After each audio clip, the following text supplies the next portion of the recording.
పద్దెంది పడిమెట్ల పైకెక్కి గుడికేగు భక్తులకు ఎదురొచ్చే బంగారు స్వామి ఇరుముడులు స్పృశించి శుభమనుచు దీవించి జన బృందముల చేరే జగమేలు స్వామి తన భక్తులొనరిల్చు తప్పులకు తడబడి ఒక పక్క ఒరిగెన ఓంకారమూర్తి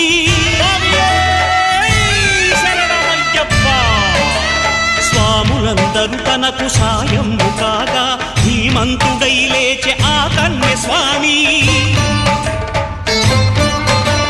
పట్టబంధము వీడి భక్తతతికై